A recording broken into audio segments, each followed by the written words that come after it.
മുസ്ലിയാരുടെ മക്കാമിന്റെ തൊട്ടിടത്ത് തന്തിയിറങ്ങുന്ന മഹാനായ കോയമുട്ടി മുസ്ലിയാർ സൂഫിയായ മഹാനാണ്.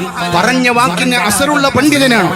ആയത്തിൽ പാണ്ഡിത്യമുള്ള, അന്ന് എല്ലാവരും അംഗീകരിച്ചിരുന്ന വളരെ പ്രമുഖനായ നേതാവാണ് ബഹുമാനപ്പെട്ട കോയമുട്ടി ഉസ്താദ്. അല്ലാഹു തആല ദർജ ഉയർത്തി കൊടുക്കട്ടെ. മഹാന്മാരായ പണ്ഡിതന്മാർ വരക്കൽ മുല്ലക്കോയ തങ്ങള് നമ്മുടെ മലബാർ ഭാഗത്തുള്ള പണ്ഡിതന്മാരോട് പറഞ്ഞു, നിങ്ങൾ എല്ലാവരോടും ചെന്ന് ആശീർവാദം വാങ്ങിക്കണം. നക്ഷബന്ദി ത്വരീഖത്തിന്റെയും ഖാദിരിയ ത്വരീഖത്തിന്റെയും ഒക്കെ വലിയ ശൈഖായ ബഹുമാനപ്പെട്ട കോയമുട്ടി ഉസ്താദിന്റെ അരികിലേക്ക് മഹാനായ പാങ്ങിൽ ഉസ്താദ് ഉൾപ്പെടെയുള്ള ഒരു സംഘം ആളുകൾ ചെന്നു. കോയമുട്ടി ഉസ്താദിനോട് പറഞ്ഞു, ഇങ്ങനെ ഒരു സമസ്ത എന്ന ഒരു സംഘം രൂപീകരിക്കാൻ വേണ്ടി ഞങ്ങൾ ഉദ്ദേശിക്കുന്നുണ്ട്. അതിന്റെ ആവശ്യകതയൊക്കെ പറഞ്ഞു കൊടുത്തപ്പോൾ മഹാനായ ശൈഖുനാ കോയമുട്ടി ഉസ്താദ് അവിടുന്ന് ബർക്കത്തിന് വേണ്ടി ദുആ ചെയ്തു കൊടുത്തു.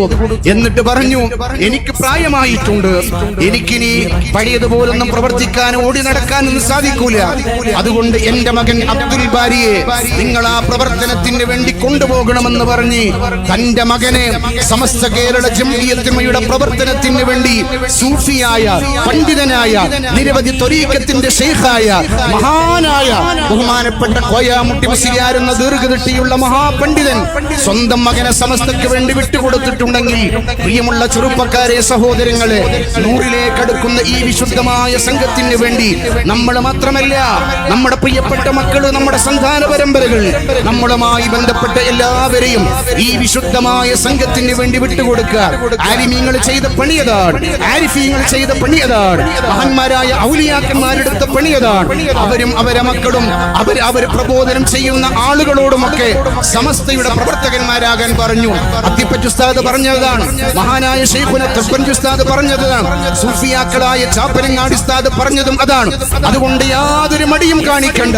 നമ്മൾ സമസ്ത കേരള ജംഇയ്യത്തുൽമ എന്ന ഈ മഹത്തായ പ്രസ്ഥാനത്തിന് വേണ്ടി നമ്മൾ ഏത് പ്രതിസന്ധിയും അതിജയിച്ചുകൊണ്ട് പ്രവർത്തിക്കുകയും നമ്മളും നമ്മുടെ വളർന്നു വരുന്ന തലമുറയെയും ഈ വിശുദ്ധമായ സംഘത്തിന്റെ ഭാഗമാക്കി മാറ്റുകയും ചെയ്ത് നമ്മുടെ ജില്ലയിലും നമ്മുടെ ഗ്രാമങ്ങളിലും നമ്മുടെ മഹലിലും സമസ്ത കേരള ജംഇയ്യത്തുൽമയുടെ പ്രവർത്തനങ്ങൾ കൂടുതൽ കരുത്തോടുകൂടെ മുന്നോട്ട് കൊണ്ടുപോയി മരിക്കുന്ന സമയത്ത് ലാ ഇലാഹ ഇല്ലല്ലാഹ് എന്ന് ഉറക്കെ പറഞ്ഞ് മരിച്ച മഹാരഥന്മാരായ ആലിമീങ്ങൾ മരിച്ചതുപോലെ അവസാനം സമസ്തയ്ക്ക് വേണ്ടി പ്രവർത്തിച്ചതുകൊണ്ട് ലാ ഇലാഹ ഇല്ലല്ലാഹ് എന്ന് ഉറക്കെ പറഞ്ഞ് റാഹത്തോടുകൂടെ മരിക്കാൻ സർവശക്തനായ റബ്ബ് നമുക്കെല്ലാവർക്കും തൗഫീഖ് നൽകട്ടെ.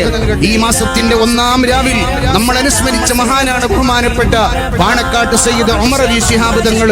മരിക്കുന്നതിന് മുമ്പ് വീട്ടിൽ നിന്ന് പ്രാർത്ഥന നടത്തി ഹോസ്പിറ്റൽ പോയി.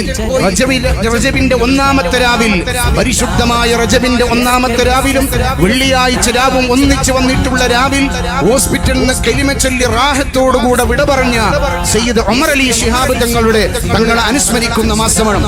ആദർശ രംഗത്ത് ഒരു വിട്ടുവീഴ്ചയുമില്ലാതെ രാഷ്ട്രീയക്കാരനായി പ്രവർത്തിക്കുമ്പോൾ തന്നെ സമസ്തയുടെ സമുന്നതമായ നേതാക്കന്മാരോടുകൂടെ അഹ്ലുസുന്നത്ത് വൽ ജമാഅത്തിന് വേണ്ടി പാടുപെട്ട് പണിയെടുത്ത നാട്യങ്ങളില്ലാത്ത നാട്ടിക മുസ്ലിയാർ വഫാത്തായ മാസത്തിലാണ് നമ്മളുള്ളത്. മഹാനായ നാട്ടിക ഉസ്താദ് നമ്മൾ ഏൽപ്പിച്ച ഈ വിശുദ്ധമായ ആദർശത്തിനെ ഒരു അമാനത്തായി കണ്ട് ഈ അമാനത്തിന് കരുത്തു പകർന്ന് ഇത് നമ്മളിലും നമ്മുടെ സന്താന പരമ്പരകളിലേക്കും ഈ അമാനത്തിനെ പ്രസരം ചെയ്തുകൊണ്ട് മുന്നോട്ട് പോകാൻ നമുക്ക് അല്ലാഹു തൗഫീഖ് നൽകട്ടെ. സമസ്തയുടെ 100ാം വാർഷിക സമ്മേളനം ഒരു ഐതിഹാസിക സമ്മേളനമാക്കി മാറ്റാൻ അല്ലാഹു തആല നമ്മളെ അനുഗ്രഹിക്കട്ടെ. അല്ലാഹു നമുക്ക് തൗഫീഖ് നൽകട്ടെ.